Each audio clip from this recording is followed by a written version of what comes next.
2026 Job Fair malampusong gipahigayon. Overseas employment opportunities gitanyag sa katawhan. Serbisyo sa Kapitolyo andam alang sa tanang nanginahanglan.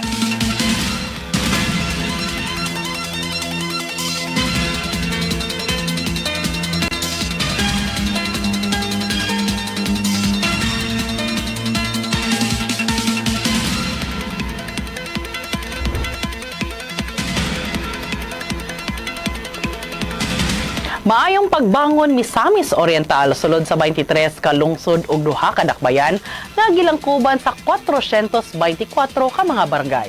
Sa mosunod pipila ka gutlo sa orasan, atong sayron ang nagkadaiyang kasikat sa probinsya. Ako ang inyong makauban sa kahanginan, Joan Tabique o kiniang Miss or News.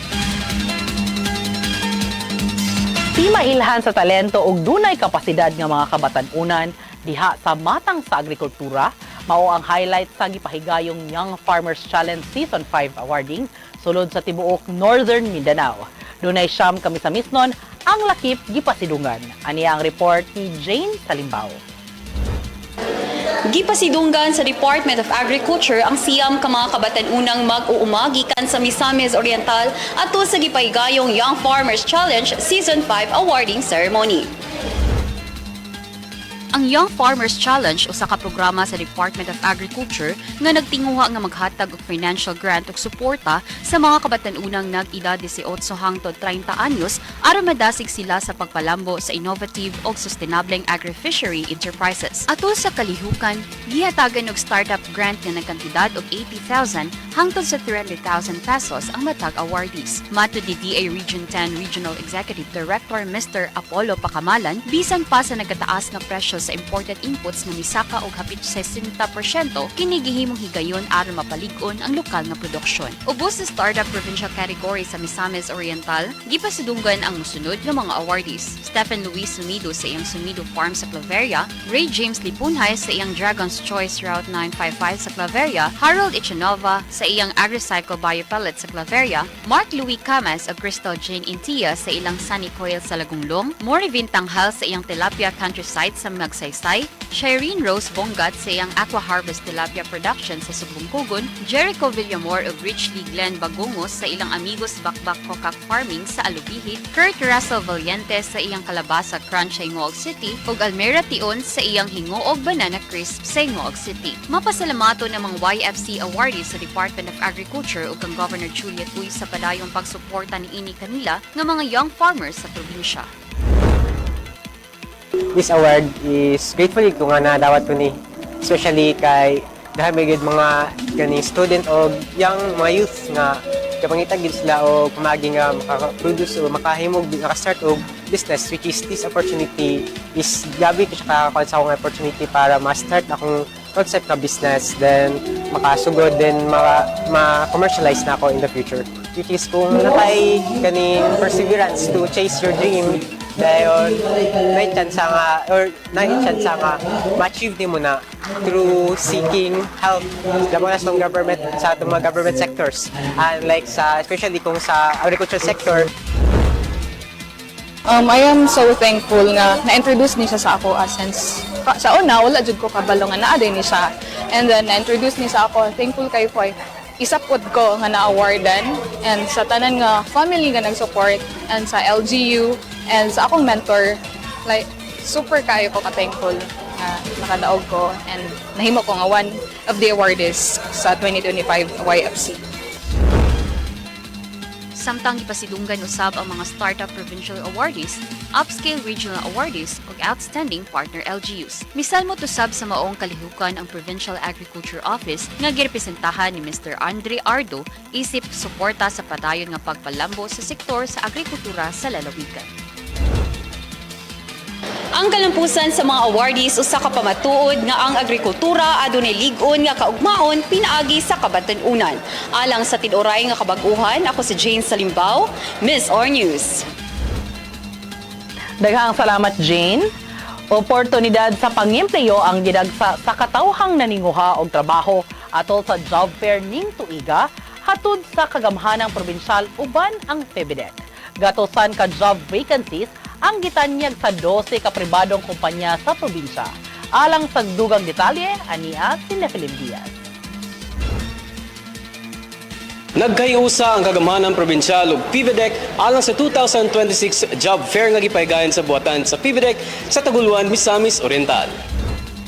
Gatusan ka mga individual ang natagaan og oportunidad nga maka-apply og trabaho sa maong kalihukan sa Philippine Veterans Investment Development Corporation Industrial Authority kon PIVDEC niadtong Marso 23 ning tuiga. 12 ka pribadong kumpanya ang nagtanyag sa ilang mga bakanting trabaho nga gilangkuban sa administrative, construction, electrical, customer service, driving, food handling, computer and network maintenance, marketing ug machine operation. Mato ni PIVDEC Administrator Attorney Joseph Donato Bernedo, ang job fair ang pinakaimportanteng kalihukan sa ilang buhatan kada tuig tungod kay makahatag kini og oportunidad sa katawhan nga makakita og trabaho.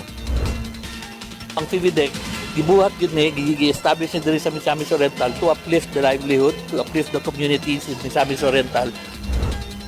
Ang mga kumpanya nga nagtanyag sa mga hiring position mao ang mosunod: FDC Misamis Power Corporation, San Miguel Brewer Incorporated, Nutrimax Fresh Bake Incorporated, Century Pacific Food Incorporated, Pan Logistics, Mindanao Container Terminal Services, Jacoby Carbons Incorporated, Haycarb Philippines Corporation, Boom Marine Corporation, Jobca Corporation, MSL Shipping ug Pacific Roadlink Logistics Incorporated.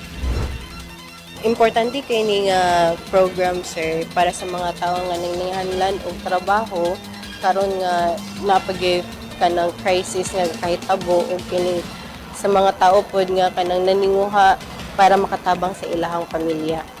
Gikinahanglan gid nato ang trabaho para sa atong mga basic needs, sila binakatong nay pamilyang ginasuportahan.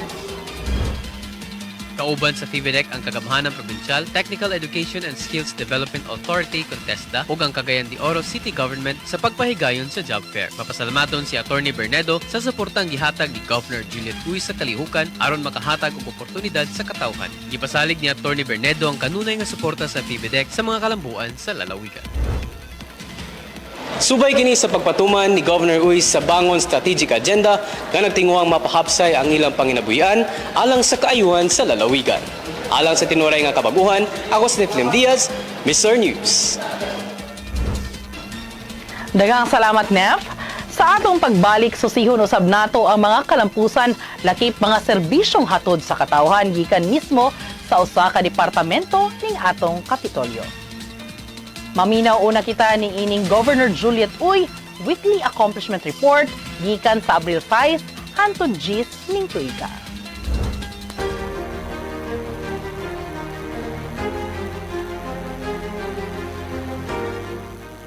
Sa matag adlaw nga pag-alagad, padayon nga gipamatud-an nga ang tinuod nga leader dili mapugngan sa bisan unsang hagit. Sugod ni adtong adlong Martes, Miyerkules ug adlong Biyernes, gipadayon ang Benting Bigas meron na program rollout activity sa Claveria, Magsaysay ug Upol aron masiguro nga adunay barato nga bugas ang matag pamilya. Sa adlong Miyerkules, gipahigayon ang salary distribution sa Balingasag alang sa mga health workers sa provincial hospitals kinsa padayong nag-atiman sa panglawas sa katawhan. Sa susamang adlaw, gipahigayon ang cash relief assistance sa El Salvador City sa pakigtimbayayong sa Department of Social Welfare and Development. Kini magsilbing fuel subsidy aron matabangan ang mga driver nga sakop sa Tricycle Operators and Drivers Association Contoda nga naapektuhan sa pagsaka sa presyo sa gasolina. Dugang pa, ang Provincial Agriculture Office nagpahigayon og site inspection sa 1.5 hectare mulberry farm ug naghatag og mga nursery inputs lakip ang 5,000 ka polybags ug 200 ka fruit-bearing cuttings alang sa mas lig-on ug sustainable nga sericulture sa probinsya. Sa samang adlaw, nagpahigayon og interface meeting ang DILG Region 10 sa buhatan ni Governor Juliet Uy. Ato sa panagtigom, gihisgutan ang kahimtang sa lokal nga panggamhanan, mga hagit ug mga priority projects alang sa kaayuhan sa matag lungsod, syudad ug barangay.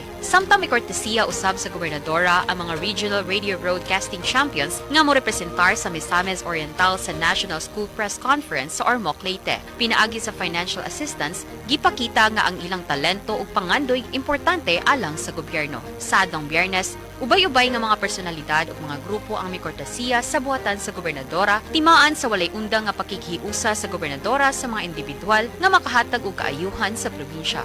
Bisan pa sa mga pagsulay o kalisdanan, usa ka butang ang sigurado, dili muhunong ang pagpaningkamot. Ang liderato magpadayon sa paglihok, sa pagpaminaw ug sa pagserbisyo. Kay ang tinuod nga pag-alagad walay undang. Padayon ang trabaho, padayon ang panaghiusa alang sa katawhan sa Misamis Oriental.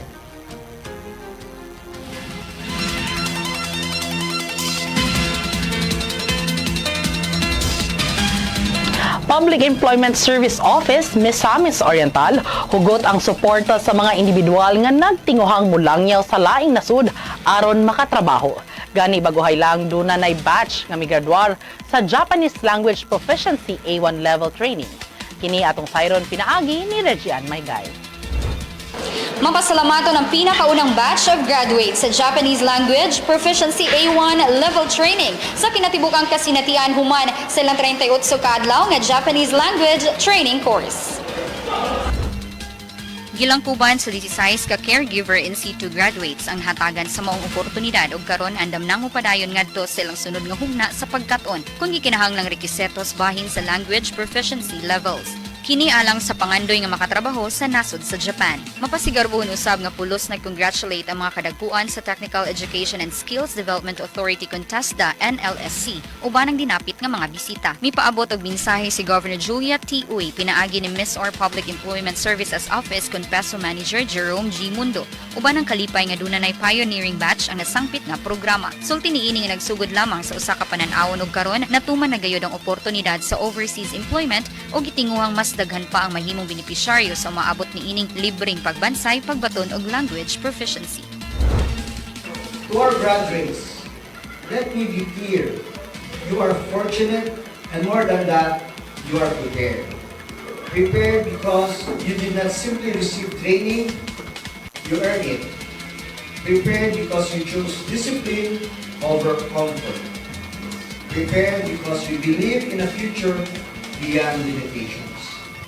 Laraw sa kagamhanang probinsyal uban ang TESDA ug partner agencies nga mapaabot ang susamang pribilehiyo sa tibuok komunidad. Ug mismo ang LGUs na ang mangunay sa pag-implementa niini nga programa sa umaabot panahon. Nagpaambit usab si Fatima G. Namukat nga usa sa mga milampos sayang kinasingkasing nga pagpasalamat nga pinaagi niini ang iyang pangandoy nga maka-abroad ug ang matabangan ng iyang pamilya matuman na gayud sa hingpit. Dako ang pagtuo sa kagamhanang probinsyal sa dalang potensyal sa Technical Vocational Education and Training (CONTIVET) system sa maayong epekto niini sa matag ekonomiya, individual ug pamilya ngadto sa walay puas nga oportunidad dili lang locally apan globally. Update gikan sa Peso Miss Or. Ako si Regian Amor Maygay, Miss Or News. Daghang salamat, Reg. Sa laing bahin duyog sa pagsaulog sa National Arts Month, labihan usab nga nagmabulukon ang daghanang patigayon nga gihimo sa Kapitolyo agig pag-ila sa kultura nga gipasigarbo sa probinsya. Ani ang tibok istorya kalabot niini.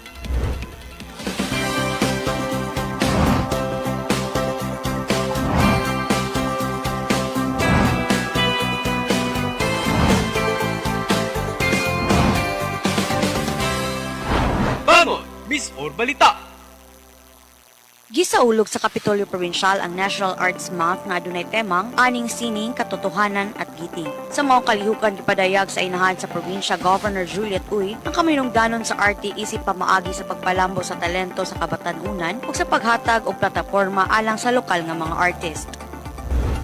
This February, the provincial government of Misamis Oriental proudly joins the entire nation in celebrating Philippine National Arts Month, a time to honor Filipino artistic excellence and to reaffirm the soul of our people as expressed through art, culture, and creativity. Declared through Proclamation number 683, National Arts Month reminds us that the arts are not mere expressions of beauty. They are powerful storytellers of who we are as a people. Lakip sa mga kalihukan ang film viewing nga naghatag kahibalo og inspirasyon sa mga kabataan, cultural and folk dance competition nga nagpakita sa mga nagkalain-laing tradisyon ug sayaw sa nasod ug art exhibit nga naglatid sa kahayag sa lokal nga artista. Usa-usab sa highlight sa selebrasyon mao ang pagbukas sa Unity Kiddie Corner. Kini usa ka pasilidad alang sa mga kabataan, diin sila makakat-on pinaagi sa dula ug mga creative activities. Dako ang pasalamat ni Board of Trustees sa Nayong Filipino Foundation, Dr. Hobart Xavier kang Governor Juliet Uy sa gihatag nga dakong pagtagad og suporta alang sa maong kalihukan. Governor Juliet, daghang tagbuhaton para sa atong community, sa atong province. So, we're here to help you and we're very thankful for your efforts and at the same time for your support because I believe you are an avid fan for the arts or of the arts and nakita na ko na sa Villanueva. So, practically, ubanta, no? Let's collaborate and at the same time be able to be one in the strides for culture and arts promotion and protection and of course making our community become culturally aware, culturally sensitive and culturally cultured. Gipangunahan sa administrasyon sa probinsya ubos sa liderato ni Governor Juliet Uy ang maong selebrasyon nga nagpakita sa padayon nga suporta sa lokal nga kagamhanan sa pagpalambo sa arts and culture sa tibuok lalawigan. Mitambong usab sa kalihukan ng mga lokal nga opisyal, magtutudlo, artist o ginikanan nga nagpakita sa ilang suporta ug pasalamat sa inisyatiba sa maong administrasyon. Padayon ta sa pagpanalipod sa atong kultura. The province of Misamis Oriental stands with you to all of us. Ang National Arts Month dili lamang selebrasyon sa talento, kundi usa-usab kapaagi sa pagpalig-on sa kultura sa matag ni Samisnon. Alang sa tinuray nga kabang-uhan, ako si Alan Melahinaw, Bangon Miss Or.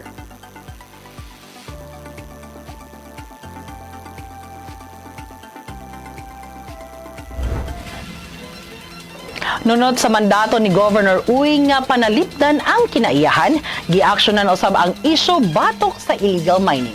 Atong sutaon ang kompletong detalye.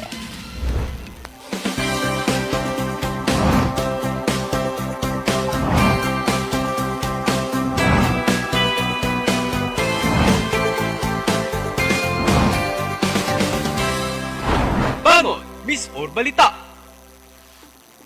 Padayong gitutukan sa kagamahan ng probinsyal ang mga programa batok illegal mining ug tanang aktibidades nga dili uyon sa balaod. Tuyog niini ang pagpatuman sa tanang lakang lakip ang angayang paghatag ug pag-asister sa insaktong proseso aron matagaan og leksyon tanang angay manubag o masilutan. Gikan sa baguhay lang nga update sa nadakpan nga illegal miners sa barangay Tingalan sa lungsod sa Upol, labing gipasalamatan ang daling pag-aksyon sa Philippine National Police. Sulti ni MOPJ OIC and Task Force Kalikasan at Kalinaw, Field Commander, Retired Police Major Rogelio Labor Jr. nga tungod sa lateral coordination meetings, nalugwayan usab ang maong koordinasyon. So last January 15, nag-deputize ang MGB sa Police Regional Office 10. So mga police halos police station na gi-deputize. So muna ang sa previous meetings na mo, kung kinsa ang makamonitor na asa ang illegal mining, pwede na siya ma-strike sa time na magbutang na lang yung tao outpost nato sa provincial level na task force dito sa Kauyunan. Considering na ato ko part manggapon sa ato ng portion sa Ipunan River para dili na may tabo na mga operasyon inana. So magbutang ta dito o personnel nato sa task force para ang ilang trabaho, mag-monitor na gina ng along the river to Tingalan to Pahingunas Bagukpok side. So, munang mugawa sa Ipunan River. So, contributory ang wala na Miss Or. Dugang pa ni Warden Labor nga dili na buot malangan ang giplanong pagbutang og personahe kon outpost sa mga lugar nga gipunting nga dunay gakahitabong illegal activities. Gilaraw nga sa dili pa mahuman ng Pebrero ning tuiga, mas tablisar kini og parayong mapahugdan usab ang koordinasyon tali sa naglambigit nga mga ahensya. Bisan pa sa nakitang mga hagit asama sa lisod nga signal kon internet connection aron daling mapasang impormasyon. Lisod nga terrain ug ang gamay ray namuyo sa maong hilit nga mga dapit. Kanunay nakaandam ang grupo alang sa pagpatunay sa kahusay ug kalinaw. Kad nilingkod si Governor Juliet Uy, daghang kayo ang atong accomplishment sa illegal mining, particularly sa illegal mining. kita man na sa record dito sa MGB na daghan taog dakop. So even ang PNP karon nakita na ko na murag na inganyo po sila og papandakop kay mo may campaign ni Gov. Juliet Oy na ikwan gyud lockdown gyud ng mga illegal mining activity diya sa Upol. So di ba kita ninyo even ang national unit isulod na para mo tabang gini kay nakita man nila na nanaka-agresibo po si gobernador, no? Tuna ang army, pasalamat ka na army po. So, bawa sako lang nakita, kumbinsi sila na muasis lugar sa ato kay agresibo man si Gov aning against sa illegal mining. Pero dili siya ingon na against walaon gyud sa even ang MGB kay ingon na di man pwede dili pud nato kanon kay as part sa economic naga po i-authorize na taga-permit kung makapasar sa requirements o mga protocol. Sa laing bahin na padayon usab gihingusgan ang mga programa kalabot sa kinaiyahan. Nunot sa report ni Miss or Provincial Local Environment and Natural Resources Office Head Jiran John Flores, tinguhang mapatasan pa ang income gikan sa pagquarry ug mining kung asa ang kasamtang income niini anaa sa 7 milyones pesos ning bulan sa Enero 2026. In terms sa income sa quarry, sa non-gravel, dako kay nagtabang no sa panudalan sa atong provincial capital kay moabot ta og range 70 to 90 million ang income yearly. O actually gihagit gid among buhatan no ni Governor Juliet Oy nga mo increase gyud 150 among income karon nga tuig. Samtang pahimangno ni Plenro Head Flores sa katawhan nga magtinabanga aron maprotektahan ug mapreserba ang kinaiyahan.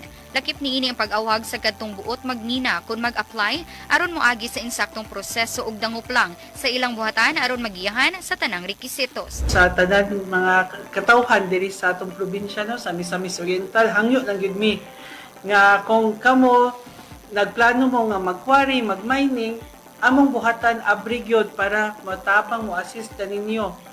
Kay sa ako pang giingon ang pagmina, ang pagkwari nanay epekto sa atong kinaiyahan, makadaot na sa atong health, sa maka-post po nag-threat, no? So kana gyud no mag-follow ra gyud ta sa atong balaod, no, para tapos kung mahimo naglegal dili kamo mo'y makabenepisyo kung dili apil pud ang katawan sa MISOR kay makabayad man mo saktong buwis.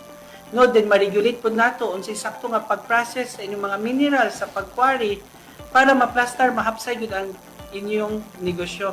Pulos usab ang duha ka ulo sa nasangpit nga mga buhatan mihatag sa ilang mensahe pagpaluyo sa tanang tinguha ni Governor Juliet T. Uy. Yes, ang akong pasalamat kang Governor Juliet Oy. Ma'am, thank you very much na pag-create ni mo aning task force as in support o i-address ang problema sa illegal mining sa Upol. Dako kay tabang ning atuang grupo. Among buhatan no sa Plenro naga-support yun, naga-commit sa among 100% na support kang Governor Juliet Oy no sa iyang mga hagit sa amoa, sa iyang mga challenges na kusgan pa gyud ang among pag-enforce, ang pagtarong sa kinaiyahan. Kahinong dumaang ubos sa kasamtang administrasyon, ubay-ubay na kahigayon ang nahitabong pagdakop sa mga iligal nga gamina partikular sa Upol. Ug bisan sa gisaguba nga mga hagit, padayong gilantaw ang labing makaayo sa tanan, nga maplastar ug iagi sa insaktong proseso pinaagi sa mga balaudnon ug moresulta sa kinatibuk ang kalambuan sa Misamis Oriental. Alang sa tinuray nga kabaguhan, ako si Reggie Enamora Tonil Maygay, Bangon, MISOR.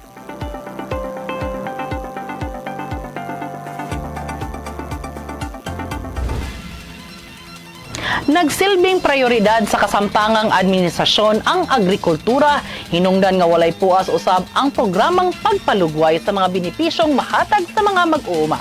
Aniya ang impormasyon.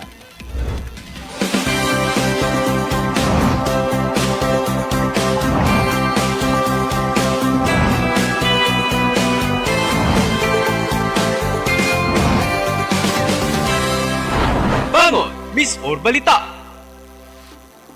Gikalipay sa duha ka asosasyon sa mag-uuma sa Claveria, Misamis Oriental, human pormal nga gitunol kanila ang farm tractors ug agricultural inputs adlang Huwebes, Oktubre 16, 2025 sa Misamis Oriental Provincial Agriculture Development Complex kon Mupad-C. Atol sa gipahigayon nga MOA signing and turnover of farm tractors and agricultural inputs. Sa kalihukan, personal gayud nga gi-turn over sa inahan sa probinsya sa Misamis Oriental Governor Juliet Uy, kauban sa Regional Executive Director sa Department of Agriculture Field Office 10 nga si Director Jose Apollo Y. Pakamalan.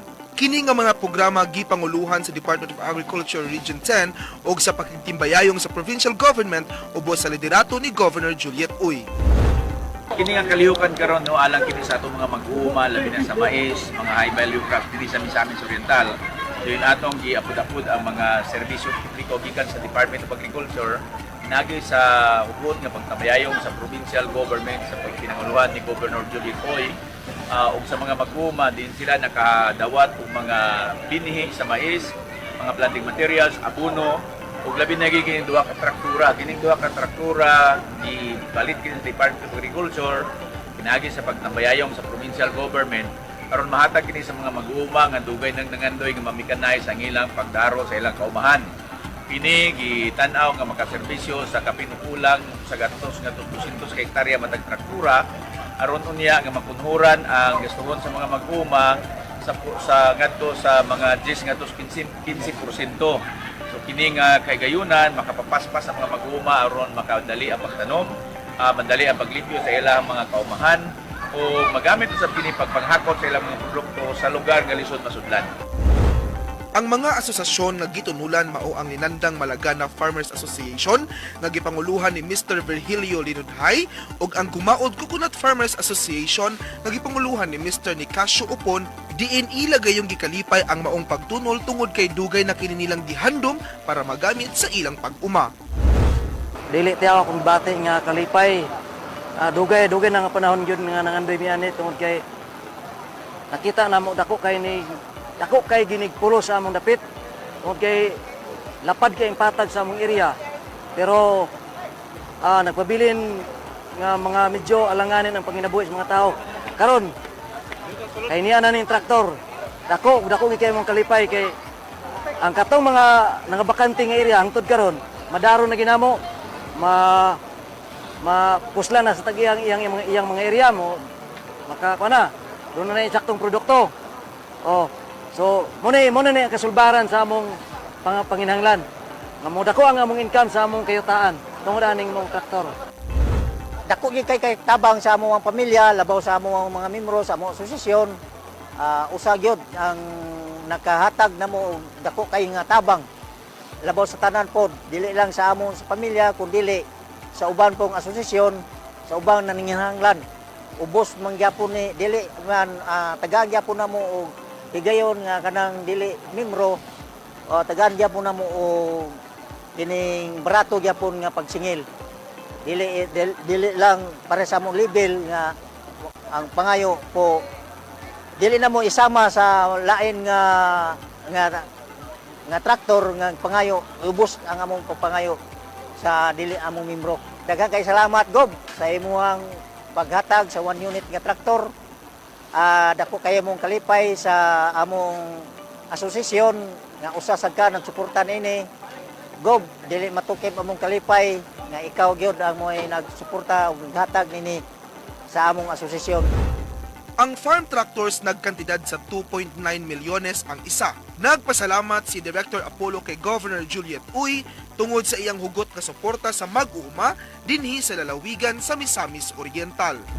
Ako pasalamat kay Governor Juliet Uy no sa makusganon niyang liderato sa probinsya sa Misamis Oriental ug sa iyang paghimo sa agrikultura nga usa ka prioridad kami usab sa national government sa Department of Agriculture kung tanon nga support sa bisan unsa nga panginahanglanon alang sa kalambuan sa mag-uuma dili lamang sa Misamis Oriental kundi diri sa Region 10. Sa pagtapos sa kalihukan, gipasiugdan ni Governor Juliet Uy nga ang agrikultura magpabilin nga usa sa mga prioridad sa iyang administrasyon.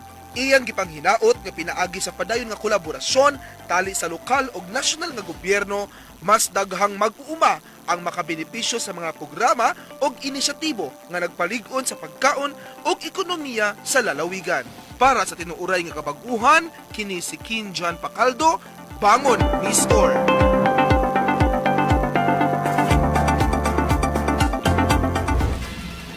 Informative o comprehensive segment usab ang hatod kanato nila Kendra ug Cyrus kung asa mga nagkadaiyang serbisyo hatod sa Kapitolyo ang ilang buot ipahibalo sa kinabagan.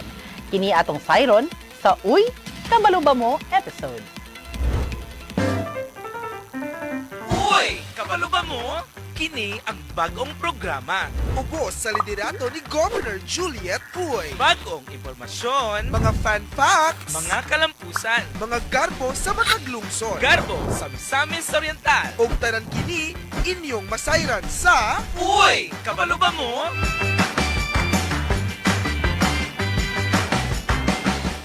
Uy, kabalo ba mo? Daganday kayong paagi nga pwede makuha ang mga tabang nga gikan sa provincial government sa Misamis Oriental. Gikan sa medical assistance, edukasyon, panginabuhian, hangtod sa legal ug social services, naadiri ang Kapitolyo para mutabang ubos sa administrasyon ni Governor Juliet Uy. Apan, unsaon nato kini pag-avail?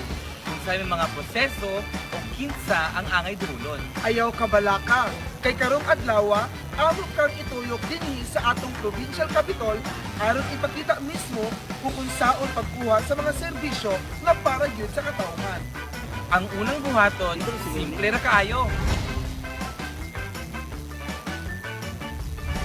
Pag-abot nimo sa sulod sa atong provincial capital, diretso sa front desk nga nahimutang sa tunga-tunga sa lobby.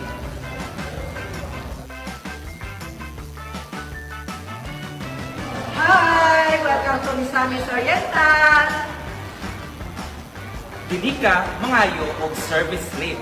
Mao ni ang pinakauna o pinakaimportanteng dokumento nga gamiton aron maibaw-an kung unsang klase nga assistance imong gikinahanglan.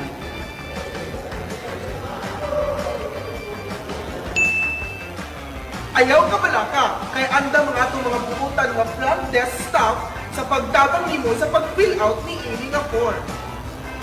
Kung man mo makuha ug mapuno ang imong service slip, andam na ka sa sunod nimo nga lakang. Ikaduha, kinahanglan mahibal-an nimo ang corresponding requirements base sa assistance nga imong gusto i-avail. Depende sa klase sa tabang, sama sa medical, educational, burial o livelihood assistance. Lain-lain po ang mga dokumentong imong ipasa. Pwede nimong pakutanon ang front desk officer o tanahon ang listahan nga nasa information board para sigurado na kompleto imong requirements. Mas kompleto imong papeles, mas paspas ang pagproseso. Mao kini ang mga listahan sa mga dokumento nga gikinahanglan sa matag assistance. Sa medical assistance, duha ka kopya, isa ka original ug isa ka photocopy sa medical abstract o medical certificate pinakabag-o sulod sa 3 ka bulan nga adunay license number sa doktor. Duha ka kopya, usa ka original ug isa ka photocopy sa hospital bill o statement of account o medical prescription o reseta sa tambal nga gipirmahan sa doktor nga nag-atiman uban sa license number. Duha ka kopya sa valid ID nga photocopy, duha ka kopya, isa ka original ug isa ka photocopy sa certificate of indigency nga gi-issue sa barangay captain o punong barangay. Or pwede po DSWD, case study report o assessment report nga gipirmahan sa social worker or DSWD. Para sa assisted devices assistance sama sa wheelchair, hearing aid, eyeglasses o guban pa mo kini ang inyong kailangan dalon. Duha ka kopya sa inyong valid ID, duha ka kopya sa isa ka original, isa ka photocopy sa inyong medical abstract, duha ka kopya sa pinakabag-ong whole body picture, ug duha ka kopya isa ka original, isa ka photocopy ug certificate of indigency nga gi-issue sa inyong barangay. Para sa embalming assistance o tabang sa imbalsa mo, duha ka kopya, isa original, isa ka photocopy sa death certificate, duha ka kopya sa burial contract nga photocopy, duha ka kopya sa valid ID nga photocopy, duha ka kopya, isa ka original ug isa ka photocopy sa certificate of indigency nga gi-issue sa barangay, o case study report o assessment report gipirmahan sa social worker or DSWD. Para sa calamity assistance o tabang sa kalamidad, magdala lang kamo og duha ka kopya sa inyong valid ID. Para sa mga nasunugan, magdala mo og duha ka kopya, isa original, isa photocopy, certificate gikan sa Bureau of Fire Incident. Magdala pud kamo og duha ka certificate of indigency gikan sa inyong barangay, isa ka original, isa ka photocopy. hulagway or picture atol sa insidente. Og duwa ka kopya, isa ka original, isa ka photocopy sa barangay certificate. Og magdala pud kamo og case study report o assessment report nga gipirmahan sa social worker or sa DSWD. Para sa financial assistance o transportation assistance, magdala na magduwa ka kopya sa valid ID o letter nga address kang Governor Juliet Uy. Sunod, ang front desk staff na dayon ang maghatag og instruction kung asa na opisina kamo adto. Kung kompleto na imo requirements, ilang i-verify o dayon ilang kang i-refer sa hustong opisina depende sa klase sa imong assistance. Importante yun nga maminaw og sabton ang mga instruction nga ihatag sa staff sa opisina nga imong gatuan. Ang matag assistance adunay kaugalingong proseso o ang atong mga staff mutudlo kung unsay sunod buhaton sama sa assessment, verification o follow-up schedule.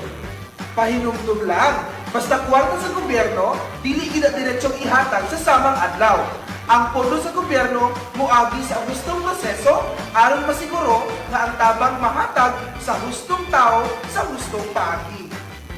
Ayaw pagdahog ng cash dayon ang imong madawatan. Ang pasensya o pagsabot kabahin sa proseso mao imong kaabang. Sa Misamis Oriental, ang serbisyo sa katawan limpyo, tinudanay ug para sa tanan. Daghang salamat sa pagpaminaw mga kamisor. Ang probinsya sa Misamis Oriental andam kanunay sa pagserbisyo sa katawhan. Ubos sa maayong liderato ni Governor Juliet Uy. Magkita-kita na sa sa sunod ng segment. Kailahin na po ang atong topiko nga atong tukion. Kini si Zay, kini si Kendra o kini ang Uy! Kabalo ba mo? Uy! Kabalo ba mo? Kini ang bagong programa.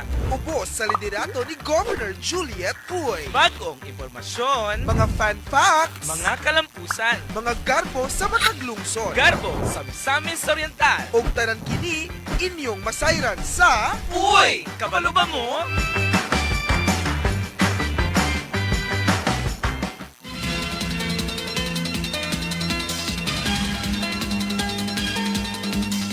Weather update, karon atong i-check ang lakat sa panahon alang sa nahabiling adlaw ning simanaha. Ang atong lakat sa panahon dinhi sa probinsya sa Misamis Oriental gikan karong adlaw hangtod sa Sabado, dunay mapanganuron ngadto sa madag-umong kalangitan. Samtang posibleng dala niini ang patak-patak nga ulan o pagdalugdog. Ang temperatura estimated nga naa sa pinakaubos 23 degrees Celsius ug pinakataas 31 degrees Celsius. Pabiling masayod ang katawhan sa atong weather update. Duyog ni ini ang pagpadumdum nga ang tanan magdala kanunay og panagang sa init ug ulan aron makalikay sa mga sakit-sakit. Sa dili pa matapos, sayron usab nato ang mga nagkadaiyang mensaheng pasalamat gikan sa mga kadagkuan nga nahimong katimbayayong aron magmalampuson ang tanang tinguha sa PGMO o maabot sa katawhan ang angayan nga mga programa. Aniya ang usa ka mensahe sa pagpasalamat para sa inahan sa lalawigan, Governor Juliet Uy, nga naghatag tinuuray nga serbisyo o pulido nga proyekto para makabangon ang Misamis Oriental. Ang atong training sa TESDA, ang atong tuyo tumong tingkuha. Tagaan ang oportunidad na makatrabaho, makapangitag trabaho, employment, and other opportunities. And we are happy to see that it's not just technical skills ang atong mahatag sa TESDA kung pati ang language.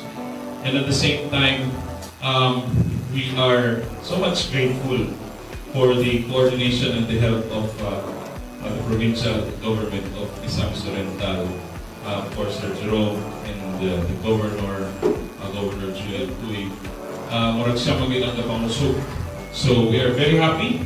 I know with the provincial government, dako po ng tahas na mo, DDG, we have a very big challenge ahead, especially with Misamis Oriental being one of the industrial hubs of Region 10, with the special mention ng airport, which is to expansion of the Laguindingan International Airport, which is now under Aboitiz. Si Gov yun mismo ang nangunay. No? This will open up thousands, libo-libo ka mga skilled workers ang kailangan. And so we are preparing for that.